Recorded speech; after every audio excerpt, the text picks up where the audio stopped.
Hello there.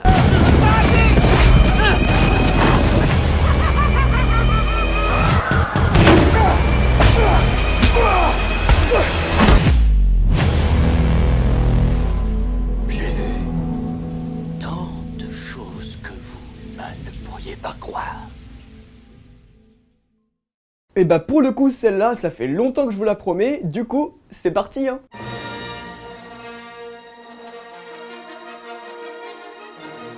Salut tout le monde, c'est Mehdi, j'espère que vous avez la forme. Aujourd'hui, on se retrouve pour parler Star Wars, on se retrouve pour parler prélogie, et on va surtout préparer le terrain pour le grand débat qui est en train de s'organiser. Pas d'introduction longue cette fois, on va rentrer directement dans le vif du sujet, donc la menace fantôme, c'est parti. Star Wars épisode 1, la menace fantôme est, pour bien perdre les néophytes, le 4e film de la saga iconique. C'est sorti chez nous le 13 octobre 1999 et c'est réalisé par George Lucas. Et c'est sa 2e réalisation pour un film Star Wars après Un Nouvel Espoir. Et d'ailleurs peut-être que je ne vous l'apprendrai pas, mais ce film a eu le droit à une version 3D qui est sortie en février 2018. Quand la 3D c'était encore un peu à la mode. Et ça a fait un de ses bides. En même temps, il s'attendait à quoi? Il n'y a pas plus relou que de se taper un film avec des lunettes de 138 kg sur les oreilles qui bug la moitié du temps et qui te rajoute un contraste monstre à l'image. Ah oui, et en sortant de la salle, on avait tous l'impression d'être devenus Dumbo parce que nos oreilles s'étaient décollées. Le seul intérêt de cette 3D, c'était ces putains de pubs Haribo. Hop, il est pour moi celui-là. Oh, un ours d'or. Qu'as-tu encore schtroumpfé? Reviens ici. C'est trop bon. Hein? Ah oui, Star Wars. Dans le 4e volet de la saga, c'est perturbant, hein. Au casting de la menace fantôme, on y retrouve Liam Neeson, Ewan McGregor, Jake Lloyd, Natalie Portman, Ray Park et Ian McDiarmid. Il y en a d'autres, mais la vérité... On s'en bat les couilles, on s'en bat les couilles, on s'en bat les couilles.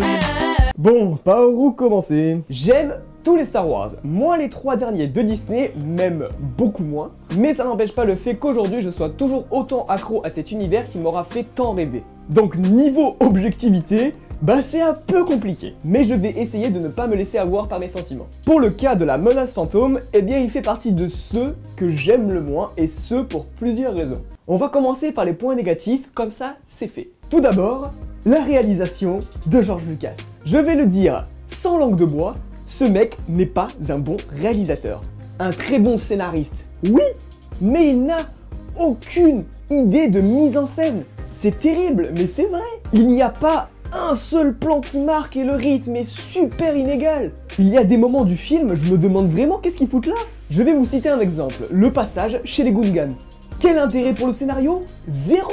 La bulle. À part nous présenter des personnages pour moi inintéressants, je n'en vois pas l'intérêt. C'est un peu comme si Jar Jar ne suffisait pas. Je ne vais pas cracher totalement dans la soupe en vrai, la rencontre avec les Gungans ça va, mais sur la séquence qui doit durer bien 15 minutes, il aurait peut-être fallu retirer certaines scènes beaucoup trop longues et beaucoup trop inutiles. Par exemple, tous les passages dans l'espèce de vaisseau sous-marin. Oui, j'ai oublié le nom de ce machin.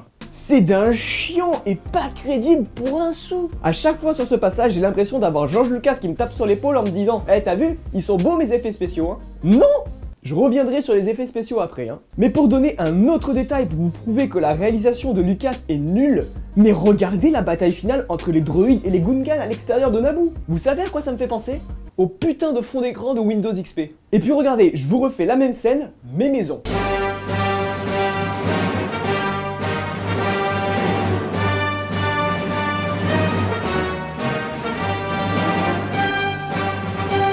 C'est bon, j'arrête de tacler Lucas, je pense que vous avez compris l'idée.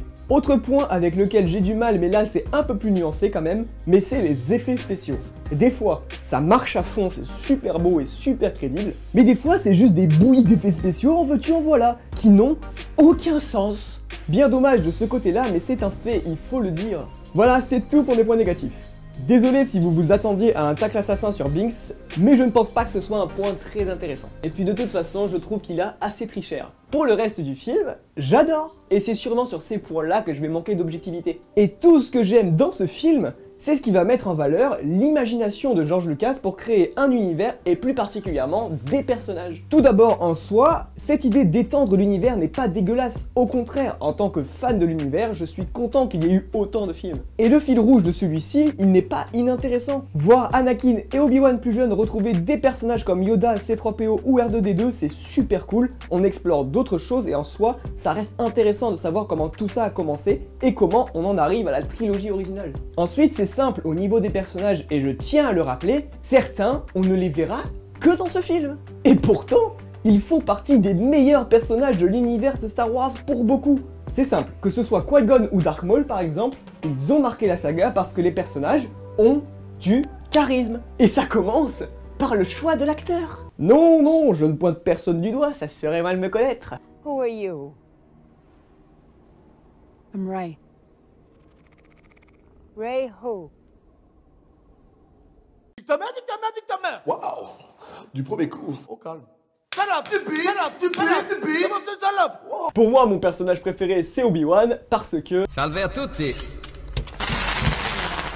Général Kenobi. Et ce qui est super fort dans cet opus, c'est qu'ils ont tous un moment marquant. Quasiment tout personnage principal, ou du moins utile au récit, laisse sa marque dans la menace fantôme. Bon, sauf Padmé, mais elle... On s'en bat les couilles, on s'en bat les couilles, on s'en bat les couilles.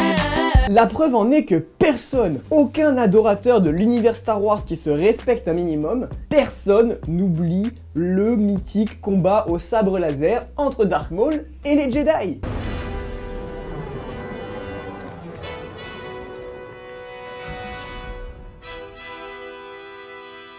Oui, c'est certes un enchaînement de pirouettes et de la chorégraphie à gogo, mais visuellement ça reste assez attractif et c'est tellement épique.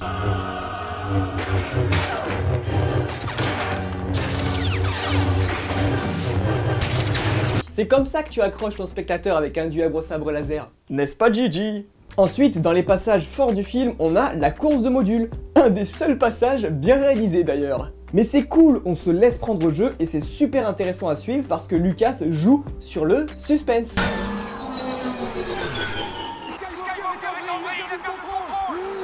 Au moins une bonne idée de mise en scène dans ce film. Et le dernier point qu'il faut souligner, c'est John Williams. Festival de musique culte, et c'est à se demander qu'est-ce qu'il s'est passé avec les 3 derniers opus. Et oui, non, j'ai oublié, mais le sound design du film, même des films Star Wars en général, ah, quel plaisir pour les oreilles.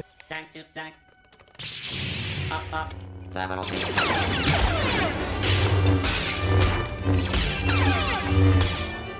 Mais qu'est-ce qui se passe là-bas? On ne les reçoit plus, sire.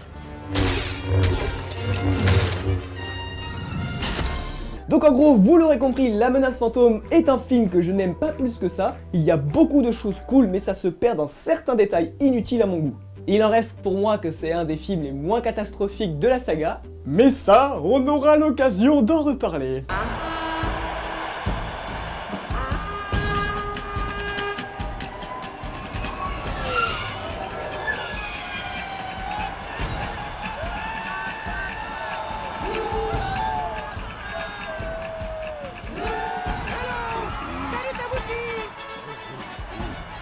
Voilà, c'en est tout de cette vidéo sur Star Wars épisode 1, La Menace Fantôme. Je ne sais pas si la vidéo sera très longue, mais au moins vous avez mon avis. N'hésitez pas à me dire en commentaire ce que vous pensez de ce film. On n'oublie pas le pouce en haut ou le pouce en bas pour aider mon référencement. Les nouveaux, je vous invite à vous abonner en activant la petite cloche des notifications pour ne rien rater des futures vidéos si mon contenu vous plaît. Vous pouvez me retrouver sur absolument tous les réseaux qui s'affichent actuellement sur votre écran, si j'oublie pas de les afficher comme d'habitude. Et moi je vous dis à très vite pour une nouvelle vidéo, mais d'ici là, que la force soit avec vous.